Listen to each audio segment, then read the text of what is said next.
Good morning, everyone. Welcome to day 3 of this Gyan course on AI and medical image informatics for cross-scale disease characterization and precision medicine.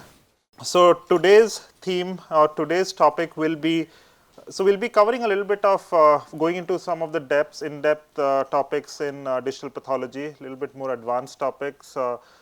So yesterday we saw how digital pathology is reshaping the domain of pathology. Not just helping clinicians, but also helping researchers alike, and how it is facilitating collaborations between clinicians and researchers. And it's also so we are at that juncture where we can use multimodal data, which includes not just radiology and let's say genomics, but also pathology data to build these multimodal predictors of or biomarkers of disease diagnosis, prognosis, and treatment response assessment. So one of the challenges, if you remember the last slide where I covered a little bit about the challenges of digital pathology yesterday, so one of the standing challenges is interpretability and transparency. So when you hear or when you look at these two words, interpretability and transparency, what comes to mind? So what do you think this means, interpretability? Anyone? Interpretability means like once the decision has once the decision is made, you have to like you have to make it in a structural format that like why and like how the thing is interpretability. When it comes to the transparency, probably how good it made the decision, like whether it is factually correct or not, kind of. Right. So yeah, so that's a good answer. What interpretability and transparency means. Now, why is this important, especially in this field? So we are talking about medicine, we are talking about medical imaging. So why do you think having interpretable or transparent models is important in this field? Anyone? Sir, explanation is required to trust the clinicians, whatever the AI models has generated the result. Right. So to trust in that report, the clinicians should go through that transparency, how it has made the decision. Right. So explainable in that sense. Thanks. So you mentioned trust, right? So we develop AI models in our lab. Many of us do. There are multiple groups that do. But you'll see that ultimately not many of these or very few of these AI models see the light of the day. Not I would say hardly even less than 5% of these models ultimately make their way into clinic. So there are multiple reasons, and one of the reasons is that a lot of these models that are out there, even though their performance is good for whatever tasks they are trained to do, the models are not inherently interpretable, they're not inherently transparent. So what does that mean? So eventually, the reason why we are building these models is we want the end users, who will be the clinicians, we want the clinicians to use these models. Now, if the clinicians don't understand, and I'm not saying that understanding the math behind the model, but they should understand, let's say, what the model was trained on, what kind of data the model, what kind of data went into the training of the model, right? And also, when the model makes its decision, what does that decision, like how does it make its decision, right? So it has to be transparent.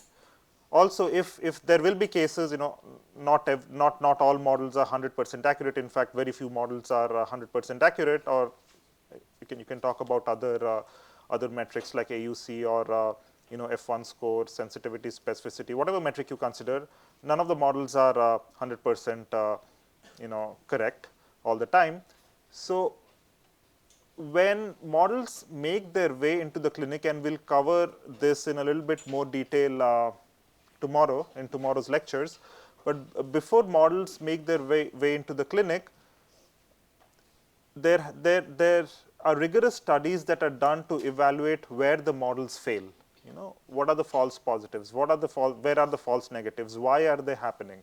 So you'll see that when you publish papers, or when you read papers rather, you'll see that this analysis is probably not done in most papers. I mean, you'll just see big table where where authors report the different metrics without really talking about or talking a lot about where the model fails.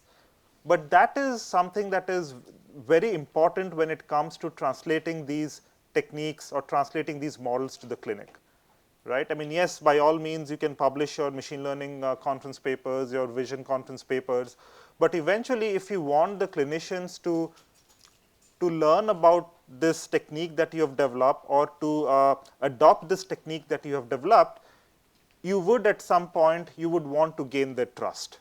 And the only way you can gain their trust is by doing your due diligence when it comes to evaluating where the model fails, what are the failure cases, right? And when it comes to these models failing, what can you do to make these models better on such cases where the model has previously failed on? Okay, so all of these things become very important, and a lot of times, and I can say that we are also at times guilty of that, we don't really think about these things when developing a technique. We are all about, okay, we want to publish the next paper, right? We want to attend a conference, we want to have fun, right? So, but eventually we have to understand that these models, if and when they make their way into the clinic, they will impact the way clinical decisions are made. And at times, lives might be at stake. So, interpretability and explainability in clinical AI is very important. The first reason and the most important reason is that it can lead to improvement in trust and adoption of the model. So, we'll talk a little bit, or we'll talk in detail about this tomorrow, but when it comes to model adoption, hospital systems, so there are many, so let's say that there's some tumor detection model or detection of pulmonary embolism, there'll be multiple vendors or there are multiple companies that can do that.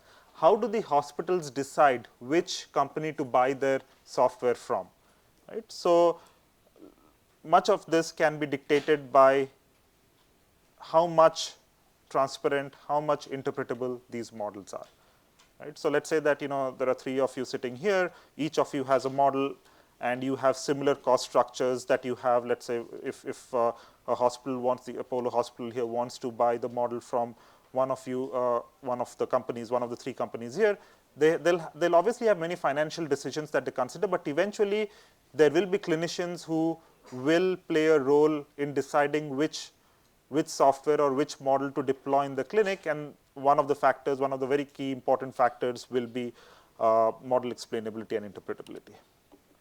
Compliance and regulatory requirements. So, a lot of times, when it comes to getting these tests, let's say you have some AI-based tests reimbursed by insurance companies, there are many regulatory requirements, and the model being interpretable or explainable can have a say there. Error diagnosis, like I said, we have to make sure that the models that we build, we look at where the models are going wrong, what sort of cases they are misdetecting, misdiagnosing, and we have to try to understand that to the best extent possible.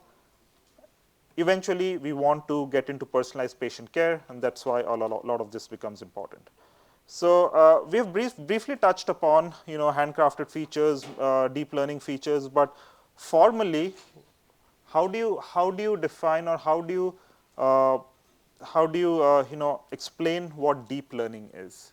I know that many of you here work with deep learning or have developed deep learning techniques, but what is deep learning and how is it different from traditional machine learning? Anyone? Actually, in deep learning, what we do is we will have several layers built along with us, basically the big neural network that we build. And what internally deep learning does is it creates the representation schema of the data set that it goes through. And then during inference, once it sees the data set, it gives the right basically outcome. Okay, so that's a little bit of a technical answer. So you had terms like representation and layers and neural networks. Can someone explain it in a simpler fashion? Actually, one thing we can do, like when you have very large simple data answer, set, okay? Okay, or like when you're having very large data set or very complex data set, and where machine learning models are not doing well, then we can apply some deep learning techniques. Or this is a very basic thing. But that doesn't answer the question.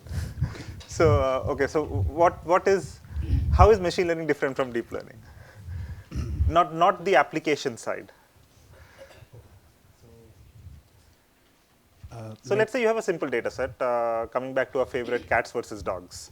Okay, so how would you design a machine learning system, or what would you do in order to develop or train a machine learning model, a traditional machine learning model, and how does that approach change when it comes to, let's say, training a deep learning model? Probably, I feel like maybe the dimensionality change. Maybe in traditional machine learning, probably we'll use normal one-dimensional data, and then when it comes to the deep learning, we can use you can still have one-dimensional data in deep learning. Still, we can use it, but most of the things that we do with deep learning is related to the video and images. But when it comes to the machine learning, we traditionally have gone. Probably we can say that machine learning models have more explainability compared to deep learning when it in terms of that interpretability and explainability, because most of the machine learning models have the mathematical intuition. When it comes to the deep learning model, they lack that mathematical intuitions that a normal human beings general people can't understand what is happening. So probably that is why it is called internal layers are completely black box. When it comes to the machine learning, it is a little different than the deep learning. So what happens is all these machine learning techniques are high level mathematical models where you can actually see what is happening through the mathematical functions. Okay. But when it comes to the deep learning, it's not like that. It's a little bit complicated to understand. Okay, so we are getting there. We are not there yet. So I'll give it a try. So in deep learning, in machine learning, typically you would take your data set, extract some features, and then feed it into the model. Whereas in deep learning, you rely on the layers itself to do feature extraction. Yeah. So simply put, when it comes to traditional machine learning, you have some feature extractor, so you know what these features are, right? So when it comes to cats versus dogs, for example, you handcraft what these features are. So simple features that can be used to differentiate a cat from a dog is, I don't know, like the shape of the head, right? Or let's say whiskers, presence of whiskers, the size of the body. So you know what each of these features are. And then you tell your machine, or you tell your, so okay, let's not tell machine, let's not qualify it as a machine. So let's say it's some sort of a logic based method. So you say that if the shape of this particular entity, if the shape is like this, then it belongs to class A. If the shape is of some other kind, it belongs to class B, right? So it's a simple, let's say, a rule based criteria that you have. So you know what the features are. Okay, so actually the answer was on the screen. So you know what the features are, and then you can have simple regression kinds of models, or you can have a little bit more complex random forest kind of models, or support vector machines. So all of these are examples of classifiers. So you extract your features, and then you provide these features as feature vectors to your classification model. And you brought this term of dimension, right? So typically when it comes to traditional machine learning, the dimensionality is less, because there is only so many features that we can extract. Like we maybe 100 features, 1,000 features. So it's almost impractical to extract more than that, or more than a specified number of features. Then these features won't really have a meaning. But when it comes to deep learning, you have your cat's data set and you have your dog's data set. You design your neural network. You provide your data set to the model, and you ask the model to figure out what these representations are, right? So what are the best, let's say, feature vectors that can separate out, that can differentiate a dog from a cat. Now when you look at finally what that model has learned, it will be a feature vector, but you don't really know what that means, right? So you lose interpretability. So let's say that you have the final feature vector that comes out from here. So you have these different layers, the layers of neurons here, and then you have a feature vector that comes out from this let's say this black box, like you said, and it's a 1 cross f or 1 cross n feature vector. We don't really know what each of these features are, right? So these are just numbers. So that's fundamentally the difference between machine learning and deep learning. So machine learning, we know what the features are, and it's usually the dimensionality is less. Deep learning, you design your neural networks. It can be either a shallow neural network or a deep neural network or a wide neural networks. But eventually, you stack up different neurons. The neurons learn what the representation of the data is, and then you provide this representation to a simple classifier at the end to give you a decision. Okay. Now, foundation models. So we very briefly touched upon this, foundation models, but foundation models are nothing but deep neural networks. Okay. So I know Moinak asked this question yesterday, and I didn't really see a raise of hands. Maybe it was because of this. At this point, I'm too afraid to ask what a foundation model is, because everyone is using foundation models, right? So, I mean, there are different kinds of definitions. Foundation model is a large AI model. It's a machine learning or a deep learning model that's trained on huge data sets, humongous data sets, can be applied across different use cases. Now, it doesn't matter what definition, where you take this definition from, the common theme that you see here is that broad set, massive sets of data. However, what's slightly different is that usually, for the most part, foundation models are trained on unlabeled data, right? So we do not, okay, so what does that mean? So when it comes to training a traditional machine learning model, you know what the labels are. So you know that this data set is a data set of cats, this data set is a data set of dogs, and then you train a machine learning model to distinguish between cats and dogs. Now, when it comes to training a foundation model, you don't have labels, and so you don't really know it's a cat or it's a dog. You just have the entire thing, put together, jumbled up together. You have this data set. You ask the machine to figure out representations of that data. You provide that, so that it's done through something called pretext tasks. Okay, and I'll tell you how that works. I don't have a slide for that, but let me try to explain. So let's say you have, you have an image here, and this image can be divided into n number of parts. I'm dividing the image into 4 parts, 1, 2, 3, 4. And this can be all the images in your data set, you can divide them into 4 parts using some sort of, let's say, logic. Now, what you do is, you take these 4 parts and you mix them up. So you have part 1 here, maybe you have part 3 here, you have 2 here, and you have 4 here.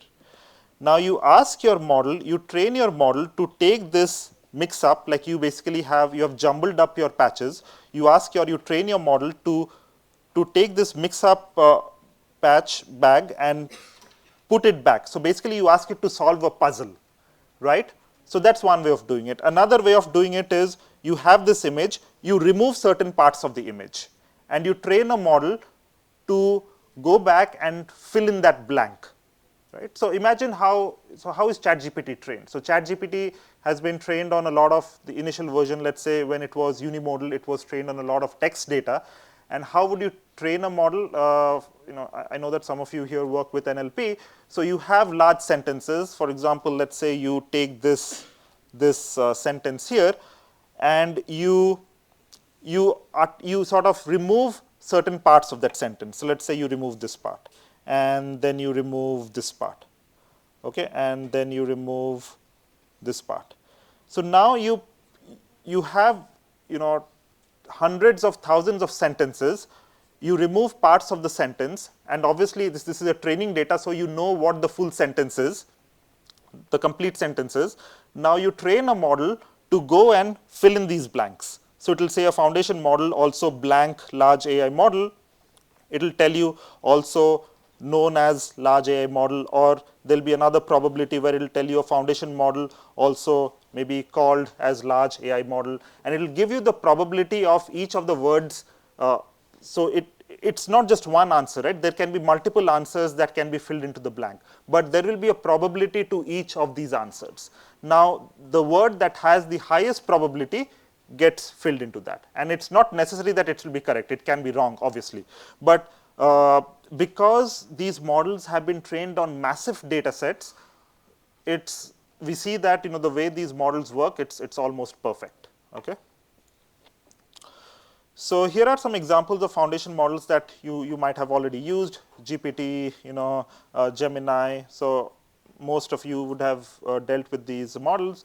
CLIP is something we've used a lot when it comes to multimodal models, image and text-based models. SAM is the segment anything model, where you can I think Moinak touched upon this a little bit yesterday, where you can have some prompts, whether it's a bounding box or it's a dot. So you put that on that area and then it will automatically segment it for you. DALI was used for image generation, BERT, which is a transformer. So yeah, so you have all these models. Most of these models actually have a transformer-based backbones, and all of these are foundation models because they have been trained on large amounts of data. So now you would ask me that I told you they were trained on unlabeled data.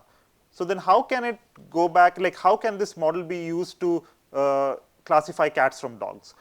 So you use this model to generate representations of the data. So now the model actually knows what an animal looks like. It doesn't know what a cat looks like or what a dog looks like. It can give you a representation of an animal. Now you use that model as a feature extractor. You extract the representations of the animals that you have, and then you have a small supervised classifier at the end. Right? So you can actually train a model based on the representations from the foundation model that, okay, this is a cat and this is a dog. So that's what you do. So the painting on the right, by the way, any artists here, anyone who's into art, into paintings? So this is actually by a very famous artist, Salvador Dali. So this painting is called The Persistence of Memory. And you look at this painting and you'll see that there's a lot of interpretations that you can have about this painting, and a lot of these interpretations can be, let's say, psychological, philosophical, mostly surrealist, because you see there's a clock there. Part of the clock you see it looks like a clock, the other part is warped, and then you have the tree there which looks weird. So as painters, as artists, we are all painters and artists are crazy people, so are we. But if you look at how to interpret this painting, you can have so many different kinds of interpretations. So I like to bring this up because there's some sort of an analogy between abstract paintings like this and foundation models. So this painting, even though it has one underlying scene, you can have many different kinds of interpretations, right? So similarly, foundation models also usually have a single pre-trained backbone. Each foundation model will have some backbone.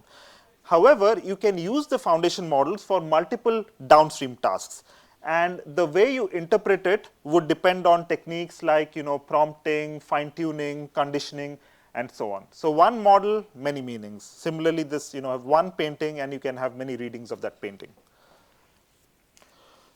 All these foundation models that are there, they're purely data driven. At least the initial foundation models that were published. So typically, none of these foundation models had anything to do with the domain. They would take information, they would take images from everywhere. Right? So ChatGPT was trained on text data, sentences data from everywhere. It didn't really matter whether it came from medical literature or non-medical literature. Right? So everything was put together into that one bucket. So it was purely data driven.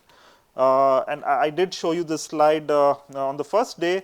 The goal, at least for us who work with medical data, should be to go from these purely data driven models to models that are data informed and domain inspired. And in this case, the domain is medicine. So today I'll talk about, or in the first part of the lecture, I'll talk about enhancing interpretability in digital pathology.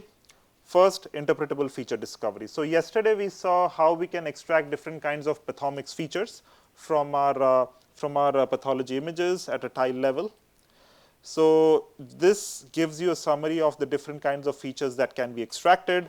So you have that digitized slide that we spoke about yesterday, and you can extract different levels of information. So the first level of information is some grayscale information. You can convert it into grayscale, and then you can extract texture features like heraldic features or Gabor features or different kinds of texture features.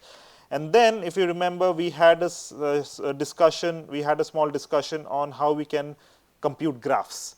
So we can use models to identify where the centroids or where the nuclei are, and then we identify where the centroids of the nuclei are, and we construct graphs.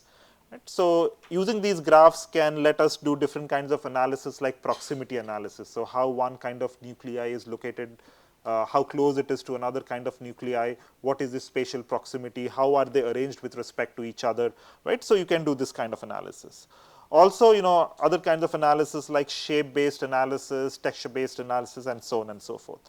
So these are the traditional pathomics features, which are obviously by design a little bit more interpretable than deep learning features, because in deep learning features we don't really know what the features mean.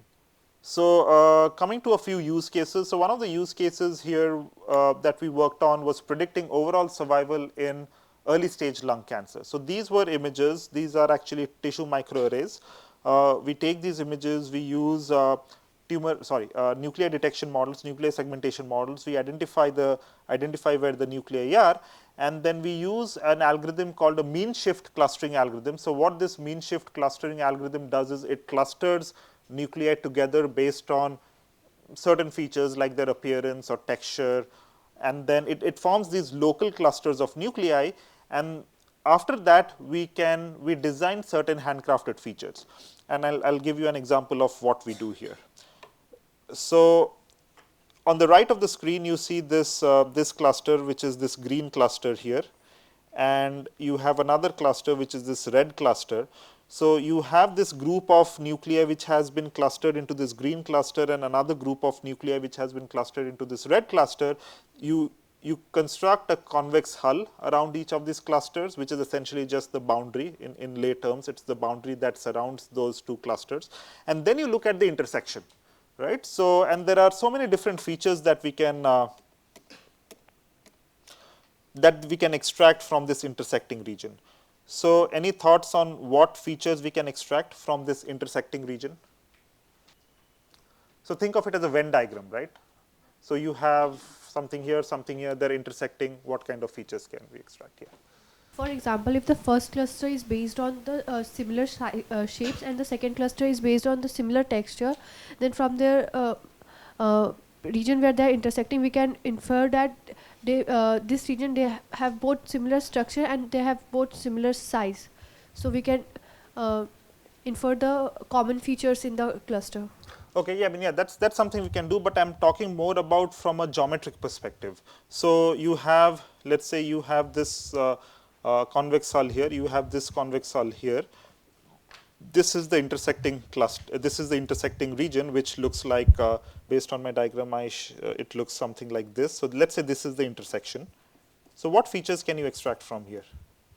What geometry features can we you extract the size of it, like how big the overlap is? Right, how big the overlap, we can extract the perimeter, yeah, right? So we can maybe like fit a ellipse and extract some major axis, minor axis. So these are the different kinds of geometry features that we can extract. So what this would tell you is these clusters, when you look at these clusters, how close these clusters are, how far away these clusters are, right? And these features can be used as features for your machine learning model. So remember yesterday when Moinak said, like we covered the pi radiomics features, he also said that it's not necessary that we have to use the existing feature extraction tools. You can design your own features, and a lot of times these features come from intuition. So here we thought that, okay, since we wanted to quantify the interaction between the different clusters, let's start with very simple features, and this was clearly an example of a simple feature. So one question. So yes. Can the number of nuclei in the overlap be a feature? Yes, of course. Yes, that can be a feature. Yeah, but eventually, okay. So, but what we have to be a little careful about is we should not just take the number of nuclei. You can always take it, but it's always good to normalize it. So maybe the number of nuclei divided by the area of the overlap. Right, so that can be a cluster, because that feature is can be normalized across all the overlaps, correct? So what we did was, so back then we did not have fancy deep learning models. We just had simple convolutional networks. So we compared these handcrafted feature performance against against simple convnets, and our model performed a lot better. And we also saw that we could use these features to predict survival in these patients. And clearly, we see that the features were different for patients who survived longer versus patients who survived shorter. So what is this entire pipeline then? You start with your whole slide image. If you look at the left of the screen, you extract different kinds of features, and in this particular project, we looked at cancer nuclei and TILs. TILs are the tumor infiltrating lymphocytes, like we saw yesterday. So those are the yellow nuclei that you see here. Those are the TILs, and the blue are the cancer nuclei. So we first extract the patches, then we obviously segment the nuclei. That's always the first step, or mostly that's the first step when it comes to handcrafted feature extraction, where you have nuclei involved. Then using some classification algorithm, you decide which of these cells are cancer cells, which of these cells are lymphocytes, and then after that, what we did was a PCA, principal component analysis, to identify the top 20 percentiles. So principal component analysis is a dimensionality reduction method which gives you the samples where you have the most variance. So we decided to retain the tiles that had the top 20% of the variance, and then after that we took those tiles, did our graph based analysis, and did an average of we took different statistics of these features that we extracted from the bunch of patches, and then we did our analysis. And yesterday, if you remember, we had this discussion regarding how we have different kinds of stains. So H&E stains, yes, but then you have different kinds of stains that can stain for different kind of lymphocytes, like CD4, CD8, CD20. So all of these have different functions. So you can also create these graphs. So there was a slide yesterday on compartment specific analysis. So here we did a lymphocyte specific analysis. So we created graphs, we created CD4 graphs, CD8 graphs, CD20 graphs, and then looked at how these graphs were intersecting. Those were the features that we used to distinguish between different groups of or different prognostic classes. Now, what was the takeaway from these experiments? We see that when we extract the nuclei and we look at the overlap, and we look at the intersection, the spatial arrangement of the cancer nuclei with respect to the lymphocytes, for the high risk case, we see that the lymphocytes are sort of spread out, but for the low risk case, we see that the lymphocytes are more dense. They are sort of densely arranged with respect to the other nuclei in this example. So what this says is that probably because of the fact that the nuclei are very close to the cancer, the lymphocytes are very close to the cancer nuclei, there's some sort of an effect that they cause, or some sort of a mothering effect that leads to the low risk cases to being better receptive to therapy as compared to the high risk case. And these kinds of insights can be drawn using handcrafted features like these graph based features that you see here. So is there a question? Wanted to know, like, how do we generate that image, like from the strain, like this one? The second one, like the coloring, the these are cell segmentations. So we took this image, we applied a segmentation model, and then we identified the contours of the different nuclei, and then the segmentation, it was a segmentation and a classification model. So we had ground truth of cells which were TILs and cells which were non-TILs, and we basically segmented and segmented them and assigned them to different classes, and that's what you see here. So the blue ones are the non-TILs and the yellow ones are the TILs. So it's a separate model. Yeah, it was a separate model. So, but like, how do you generate the ground truth for this? Like, so the ground truth was given by pathologists. So we sat with them, they annotated where the nuclei are, where the lymphocytes I wonder, are. is that possible to like contour that each and every, So this was done. almost 7-8 years ago, or maybe a little bit before that. So we had pathologists who sat and contoured it. Now you have many different data sets where you have these contours available. So you can use those to train your model. So some of these data sets are Munusac.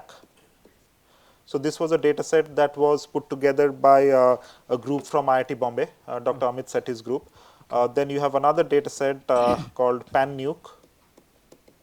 So PanNuke data set has multiple different domains, multiple different cancers, and patches of multiple different cancers. They have the segmentations of the nuclei and different categories of nuclei. So this was, I believe, from the University of Warwick. So you already have multiple data sets like this available that you can use to train your model. But yes, I mean, I wonder that like how it is possible to contour each and every cell. I'm sure it took hours for them. Yes. But nowadays, so let's say that, that's a good question. But let's say that you have a different kind of cancer that you're working on, and you want to do this. What you could always do is you can start with some of these patches that are out there. You can start with some of these models, and then you can see how these models work on your data. Okay. Clearly, it will not do well because you have a different cancer. These were different cancers.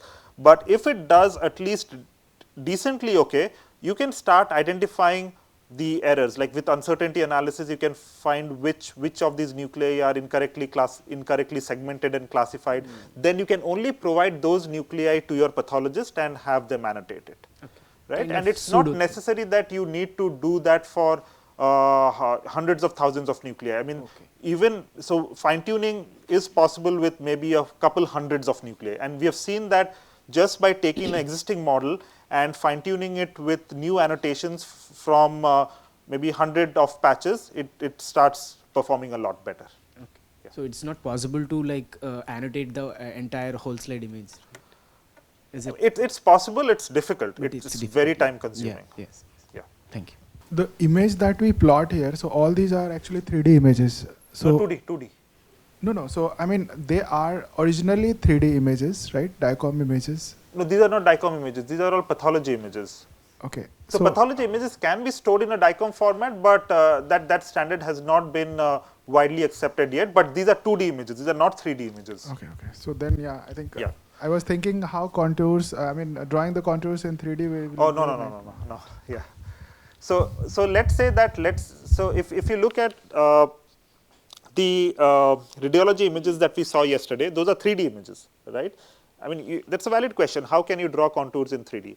So you cannot really draw contours in 3D, but you can take multiple slices and draw contours in 2D, and then it becomes like a 2.5D, right? You will have multiple circles in different planes, and that essentially becomes like a 3D. So it's called a 2.5D. I mean, you're right. If you have a 3D structure, we would want a 3D contour. Tumors that you see in radiology are 3D in nature. Ideally, we would want a 3D contour, right? But how do you get that annotation? You get multiple 2D annotations, and that becomes a pseudo 3D. So, but the bigger cross section, it won't really pan 3D, right? It will still be 2D. So let's say we have the 3D, and in case of tumor example, if I have to let's say draw some these kind of features just to see where they are dense or where they are sparse, right? So can't we just take the biggest cross section and then do these analysis on that? Or I don't think I follow your question. So when you say cross section, what do you mean? Cross section as in like plane the so plane let's say cutting this is a cross section, right? So there is a tumor, like a 3D tumor bulk, and this is a cross section that has been taken. Yeah. Right. So and right that area, like that top 2D image that we are seeing from the top of that cross section, can't we work on that? So this is a cross section. So we are working on that. Okay. So I mean, so ideally what we are saying is from the 3D image we have to extract the cross section and get the 2D image and then do these analysis on top of it. Yes. Okay. Thank you. See, tumor is a 3D structure, and they do slicing when in the lab, and they put it on a slide, glass slide, Yes, that is called histopathology. So in histopathology, they do this typically. So if you have a certain volume of tumor, they would slice through different very thin slices and they put it on slide, like on a glass slide. So this is already a top view, and there might be multiple slides for a single tumor tissue. Yeah. That's it. Thanks. So what was interesting was that there are different kinds of features that we can compute, right? One simple measure can be till density features. By till density, what I mean is count the number of tills, normalize it by the area, you get the density features. So we see that, so LUAD stands for lung adenocarcinoma, LUSC stands for lung squamous cell carcinoma. So if you look at lung adenocarcinoma, and if you look at the till density features, you see that the till density features were able to distinguish between the low risk and the high risk group. This is the p value. But the till spatial arrangement features were not statistically significant. But for the squamous cell carcinoma, the spatial arrangement features were statistically significant, but the density features were not. So what this means is that for different kinds of diseases, you can have different kinds of features or different set of features that can help you achieve that same task. It's not necessary that you will have the same feature that can help you do task A and task B, right? So it's a horses for courses approach. So along similar lines, this was a work that we published a few years ago at ISB. This was in lung adenocarcinoma. A lot of research that has been done in lung adenocarcinoma, people take these whole slide images, they tile them up, they extract features, and they say, okay, we have these sets of features, they are performing well for this task, that task, and so on. But what we showed here is that, yes, you can extract features from the whole slide image, but we should be mindful of where we are extracting features from. So for a lung adenocarcinoma, there are regions like these lepidic regions, acinar regions, micropapillary, mucinous, and solid regions. So these are all defined pathologically. So if you talk to a pathologist, they will tell you that these are the different kinds of appearances of the tissue depending on how the cancer looks like, how the spread looks like, if there is necrosis, some other kinds of presentations. Based on that, you can actually divide that whole slide image in a lung adenocarcinoma into lepidic regions, acinar regions, micropap, and mucinous regions. And what we can do after that is, instead of blindly taking patches from everywhere, you can have compartment specific analysis like we did previously. You can extract features from your lepidic region, from your acinar region, and from whatever other regions that you have, and then you do your analysis, right? So what we showed was that if we followed that kind of a paradigm as opposed to combining everything together, our performance was a lot better in survival analysis. Okay, so now let's come to transparency in model attention. So here I'd like to explain why domain is important. Many of the foundation models that are out there, such as there will be some Dino based methods and other kinds of foundation models, you will see that when you take different augmentations of your data, and this doesn't have to be imaging data, this can also be data that you collect from sensors or other kinds of data. So if you look at where the model takes its information from, or where the model attends to when making a decision. So let's say that on the left you have this image, there's a bird that's sitting in on a branch, and you have some leaves in the background. You apply your foundation model and you look at the model attention, you'll see that the model attention is probably in the region where the bird is. Now let's say we do some manual cropping. You crop out this region and now the bird is here. You'll still see that the model attention is sort of focused around the region where the bird is. Then you do some other cropping, and then you do another operation like a grayscale operation, and the bird comes here. You still see that the model attention is here. So what this means is that natural images are object centric. There is always, on most accounts, there is some object of interest in your natural images. When it comes to medical images, especially pathology images, there's not just one single object. There are multiple different objects. In this image that you see here, we have a lot of lymphocytes, we have a lot of cancer cells, there are normal cells. So there are many different kinds of cells here. So the model doesn't really know where to focus its attention on. Right. So if you apply different kinds of augmentations, if you apply some, let's say, some intensity changing operation, then you have a grayscale operation. So and after that, when you look at the model attention, you'll see that it's very random. It's here and there.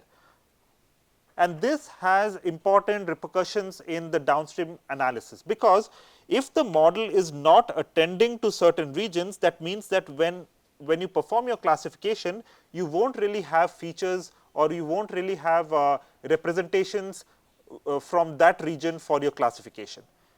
But if you look at how a pathologist looks at slides, yes, there will be certain regions that are not interesting to them, but they will still look at those regions. Like, they will still take information from those regions to make their decision. So what we did was we introduced a model, we introduced a module to slightly tweak the way these foundation models attend to these different regions. Now, instead of something like this, the attention from our model, which we published a couple years ago, was like this. So you see how the attention is more sparsified. So it's a little bit well distributed as compared to the attention here, right? So that's what we did. And how did we do that? I won't really go into the details of this. Since this is pathology, we first used a cell segmentation model to identify where the cells are. Then we had a background. Since we have the cells, we also have the corresponding background. So typically in these self-supervised methods, you try to, so let's say that you have cancer regions, you have non-cancer regions. So what you do is you take patches from cancer regions, and you take the representations coming from your foundation model, you pull those representations together, right? Because a cancer should look like a cancer. Now, if you have background, you take your cancer representations, you take your background representations, you pull them apart, because cancer should look different from background. Now, that concept still holds, but what we did was, sorry, not background, cancer and non-cancer, sorry. So what we did was, we had cancer, we had non-cancer, but we introduced the concept of cells and background. So we took regions with cells and we pulled them apart from regions that did not have cells, and we took regions without cells, we pushed them together to regions that did not have cells, and also the other way around. So we introduced another sort of a semi-supervised concept into the self-supervised learning that made these representations better. Now our tweaked model could focus on the different cellular regions. And here's a result. So you see the different kinds of cells here. This is a model attention when you do not, like the vanilla SSL approaches that are out there, and with our SSL approaches, we can see how the attention is sort of well distributed. I mean, there are regions where you have low attention, but if you compare, these images, clearly our attention is more diversified. So what that means is that our model can learn information sort of equally or equitably from the different regions that are out there. And how can we use this for downstream analysis? So we take our whole slide images. So this method that we developed was called DIRL, diversity inducing representation learning, and we divided them into patches, and we extracted our features based on our DIRL method, and then we clustered the features. So what does that mean? So we took the feature representations and we decided on k number of clusters, either using a k-means clustering or whatever, your favorite clustering algorithm that you want. So you identified the clusters, and we had a very simple mechanism or a very simple way to construct these handcrafted features. Again, these are deep learning features, but we took these features and did something that was more handcrafted. How did we do that? We identified these clusters, and we looked at, in that whole slide image, how many patches were cluster A, how many patches were cluster B. Right? So we identified the percentage of patches belonging to the different clusters. Now, each of these clusters means something. That's why it becomes handcrafted, and I'll show you why. So this, I believe, we divided into 15 or 20 clusters, I believe 20 clusters. If you look at cluster 2 and you look at the patches that were in cluster 2, you see how they had similar appearance. and you look at cluster 13, you see patches that had, you see the patches in cluster 13 had similar appearance, similarly patches in cluster 4, and we went back to our pathologist, Dr. Raj Gupta, and he identified, or he examined these clusters and gave us the interpretation of what these clusters actually look like from his point of view. So, cluster number 2 had stroma and tumors, cluster number 13 had stroma and tumors, cluster number 4 had small black nuclei, and you can actually see these small black nuclei, right. So, this means that these clusters that we found using, or that we computed using the technique that we developed, these clusters mean something from a pathologist's perspective, right. And for pancreatic cancer, so this was for basal cancer, or so for basal subtype of pancreatic cancer. This is classical subtype of pancreatic cancer. We see that the clusters were very different, and you can see that, cluster 20, you have these lymphocytic invasions, cluster number 18, you have some other kinds of presentations. So, now we know what these clusters are. That is why we created this handcrafted feature representation, which looked at the cluster preponderance or the cluster fraction in each of the images, and just used that as a method for our classification. Does that make sense? So, how we use both deep learning and then extract more handcrafted features from it? Okay. Yes. How did we select the clusters, like 1, 4, and 13? How that got? No, so what I'm showing here is random. I mean, you can a paper which is currently under review. We do an analysis on all the clusters. So, what I'm just showing here is a few representative clusters. And so, if your question is how do we decide the cluster number, it depends on you. You can select 3 clusters, 5 clusters, 10 clusters, but eventually we would. I mean, it's good not to go. There are only so many patches that you have, right? So, it's good not to go beyond maybe 25, 30 clusters, because then it also makes your task more difficult. You have to sit with a pathologist, identify what is the commonality between the patches in each individual cluster, but we stuck to 20 clusters. So, these are some of the foundation models that are out there. So, like I said, foundation models, the initial set of foundation models that were published were using mostly natural images, but it has been found and it has been shown, and you can also try those out for yourself. If you apply these foundation models for medical imaging tasks or for tasks in medicine generally, you will see that they do not do well. So, what it means is that we have to train foundation models with medical imaging data, and that is what a lot of these papers did. FICON, UNI, Conch, Virchow. So, a lot of these models were trained on hundreds of thousands of whole slide images, and these models do a lot better than foundation models that have been trained on non-pathology data. So, yes, so there are models everywhere, right? Now every 2-3 days you will see a new foundation model coming out. But the question now is, how do we bring in interpretability to this foundation model? So, there was a question yesterday from one of you saying, you have deep learning, you have handcrafted features, how can we bring the best aspects of both of them together, right? So, and there are methods to do that, and our lab has been pursuing and researching what these different kinds of methods can be. So, and why do we need to do that? Because deep learning over the last 2 to 3 years or over the last half a decade has been shown to be really good when it comes to many of these tasks involving big data. So, the performance of deep learning model is much better in many of the use cases compared to the performance of traditional machine learning methods using handcrafted features. However, as we have seen in the last few slides, deep learning methods, the feature representations that come from these deep learning methods are sort of black box in nature, because we do not really understand what these representations are. But for your traditional handcrafted features, we know what is the meaning of these representations. So, the traditional way of interpreting, so eventually we would want to go from a black box approach to a glass box approach, where we know what what kind of decisions we are making and how we are making these decisions. So traditionally, when you want to classify a whole slide image, you would apply something called a multiple instance learning method, and we spoke a little bit about this yesterday, where you take different patches, these are a bag of patches, and using some attention mechanism, your model tells you which are the patches that are more important or most important, and then what happens is you do this attention visualization, and this is a post hoc analysis. You can tell your, after you apply your model and your model gives you a decision, you can take these patches, show your attention to your clinicians and tell them that this is where the model focuses on, this is where the model does not focus on.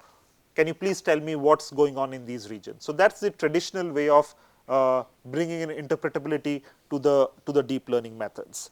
However, these visualizations are often hard, and they're sort of subjective for experts to interpret. Like if you provide these high attention regions to your doctors, to Dr. A, they might tell you something different from what Dr. B tells you, right? So it's a little bit subjective in nature. So we want to move away from that subjectiveness to something that is more objective. So this is a paper that we published in CVPR 2024, I believe, if I remember correctly. So this is a conventional MIL. So where you show these high attention regions and low attention regions to your clinicians and ask them to interpret what these patches are. So the method that we developed was called self-interpretable multiple instance learning, SIMIL. So what we did was we had a combination of deep learning approach and handcrafted approach. Now your deep learning features would be something that you get from your deep learning feature extractor, which can be any foundation model or maybe a deep model that you have developed in your lab. So what we did was we extracted the nuclei using the nuclei segmentation models that are out there, and we extracted different kinds of morphometric descriptors, shape based descriptors, different spatial proximity based descriptors, and now we had a collection of handcrafted features. Now we trained a multiple instance learning method which took into account both the deep features and handcrafted features, and the handcrafted features were used to ground the performance of the deep network. Now the results that came out from the model, yes, we had these patch attention mechanisms. We could still show these patches to the doctors, but we could also tell them what are the features that were responsible for the model calling it cancer A versus cancer B. Now we could tell the doctors that it's either tumor cellularity that drives the prediction or necrosis that drives the prediction. So this has some degree of explainability to it, right? And I'll talk a little bit, I'll talk more in detail about how this method is in the next project that I'll talk about. But here are some of the results. So you have the whole slide images. This is for IDC. IDC is invasive ductal carcinoma of the breast. Yes. The generation of handcrafted features, yes, like it also requires one model, right? Like yes. It requires it's a model. It requires a lot of time. That's what. Like yes. So before that generation of that the cellular things like as you previously said, so we have to use some model to generate that handcrafted features. Yes. Sure. Right. Yeah. Yes, and you have to generate this not just in training but also in testing. Right. So you need to compute this, and that's why this is a little bit time consuming, because we need to know what these features are and then use that to co-train the deep feature extractor and the handcrafted model. Yeah. Okay. Are we involving any pathologist after generating the handcrafted features to just to validate that features? Yes, we are doing that. I'll show that in the next slide. Okay. Yeah. Thank you. So IDC is invasive ductal carcinoma of the breast and ILC is invasive lobular carcinoma. So you see the patch attentions where we have regions with high attention and low attention, and these are red ones are the neoplastic cells, green ones are the connective cells, and blue ones are the inflammatory cells. And we see that how the patches, the high attention patches that were found, we clearly see a different expression of the of how these different cells are arranged in the IDC versus ILC.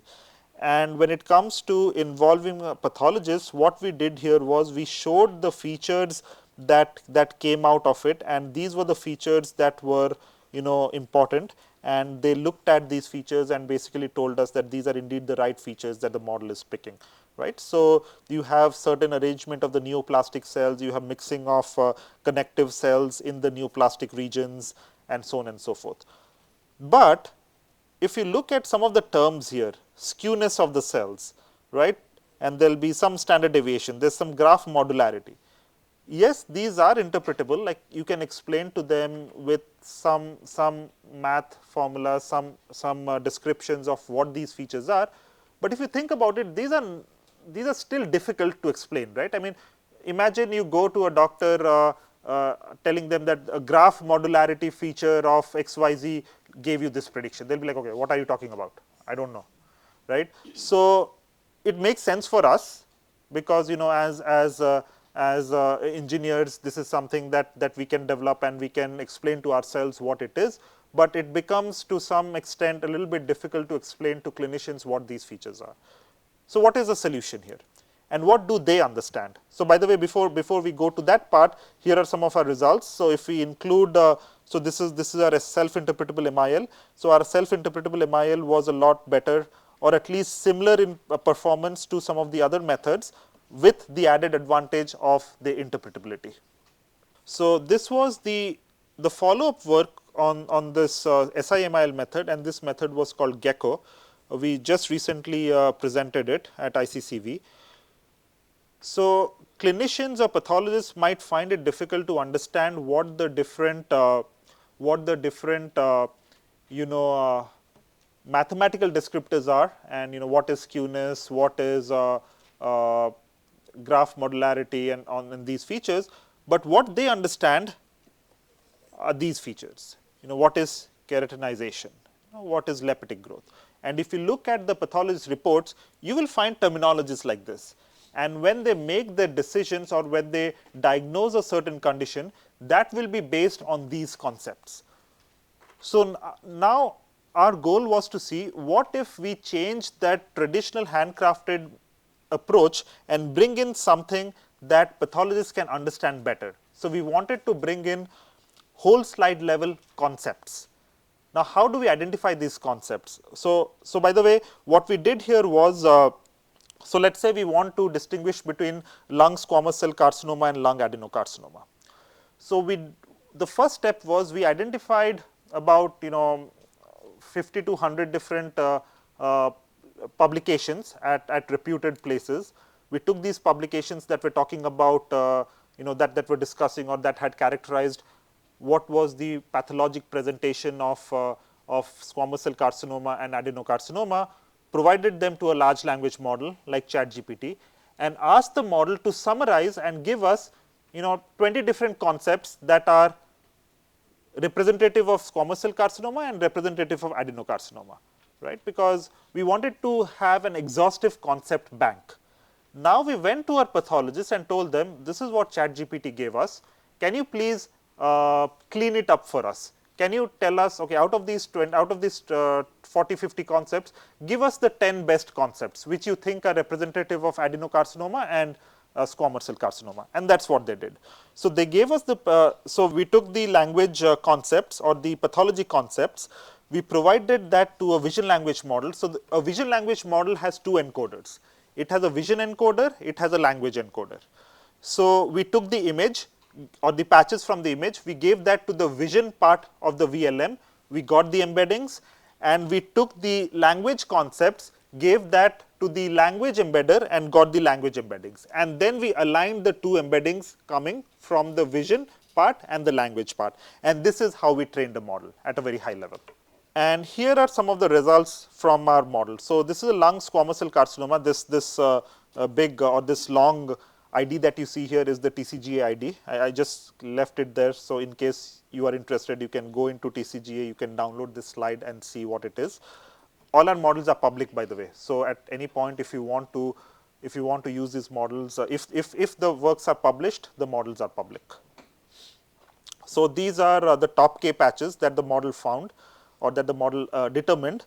And what our model tells us, not just these top K patches, but it gives something that is called a whole slide level concept activation. This is the part that makes it interpretable. So, what we can tell the end user or the pathologist now is that, so this was this was a LUSC case.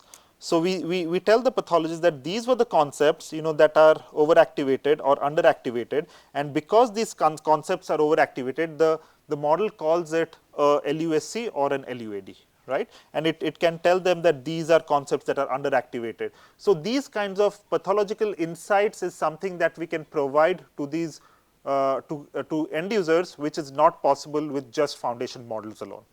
Okay, so that was our contribution in this work. So this is what the model tells us: high activation of XYZ, low activation of XYZ. And then if you want to further simplify it, you provide this to another large language model, like you provide this to your ChatGPT model, and the model tells us that 2 out of the 3 activated concepts are classical, are very representative, highly representative of LUSC, and directly reflects squamous differentiation. That is why the model is calling it LUSC. And if there are other concepts that are activated, then it would call it LUAD. So it gives you a result. It also tells you why that result was arrived at. Right? So that's our contribution here. So you see how we are using deep learning, but with deep learning we are making it interpretable. Similarly for LUAD, you can look at the slides that we'll be providing tomorrow. So top K patches, you have the different concept level activation, and you see how some activations, some concepts are highly activated and some concepts are have low activation, and based on the high activation concepts we can call whether it's LUSC or LUAD. Same, the model output, and then the model output is further summarized by a large language model, and you have a more sort of a descriptive and a more reasoning kind of an output coming from the large language model. Okay, so with that we'll conclude the first lecture of today. Any questions? Sir, I have a very basic question, sir. Sir, what if the two diseases LUSC and LUAD both are present? Yeah, good question. Yeah, so a lot of times, so that's a fantastic question, because these many times, maybe not for LUSC and LUAD, but there can be other diseases where you can have multiple diseases present on the same slide. So what that would mean, so if that is indeed the case, then we would hope that the model will pick up concepts related to disease A and disease B on the same slide. And it will tell you that, okay, these are the concepts that are related to disease A that are overactivated, these are the concepts that are related to disease B that are overactivated, and then the final decision would probably rest on the clinician, right? But it can still tell you what are the concepts. Even if, let's say, even if the classification is wrong, the concept activation will be correct, right? So yeah, that's how we can do it. Thank you, sir. Yeah. There's another question here.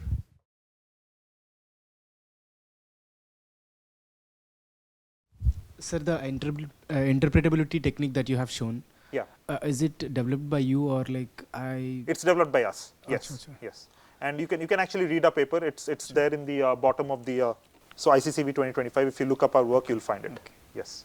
So like somewhere I have seen that TCAV, the testing with concept activation vectors, like somewhere. So yeah, so there are other kinds of concurrent works that are out there. They have explored different ways of interpretability, Yes, but yes. this part was actually developed by us. So I wanted to ask a few things. Yeah. So this foundational model, like what is the typical data set size? Yes. So for the FICON and the Virchow models, they have at least 100,000 whole slide images, right? So that sounds like a low n or a low number of. Sorry, you said 100. 100,000. 100,000. Okay. Yeah. Usually when you train foundation models, you'll need millions of images. So this sounds less, but since these are whole slide images, you further patchify them, right? So each whole slide image will have hundreds of thousands of patches. So eventually it's 100,000 times 100,000. So that's the number of patches that the model was trained on. Yeah. Okay. So, all right. Another, have you come across any analysis as to, yeah, of course, like we always try to maximize the data set size, but what is the sort of trade-off? Yeah, trade-off. Yeah. So there are multiple papers that have done that, especially in machine learning conferences. They have shown how certain foundation models have actually done well with limited data as compared to other foundation models, and they apply small tricks here and there, some data augmentation tricks, and based on that the model performance can be better. And I think I have some of those slides in the second part of the lecture where I'll show how small tricks can lead to better model performance. Okay. And one more thing, have you come across any foundational model which is also interpretable? No, so that's something that we are trying to bring in. I mean, like he said, there are other concurrent works that do that, some concept level activation works, but I think we are just beginning to scratch the surface. It's very new. Maybe in the last 1 year you'll find 2 or 3 different works, but not many.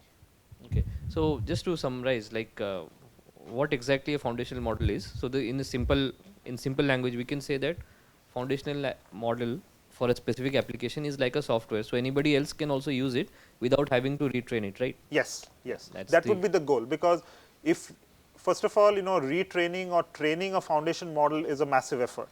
And if you have, if you have models that are out there that have been trained on millions of data points, make use of that. So take those take those models and adapt them to your applications using proper prompting or fine tuning techniques.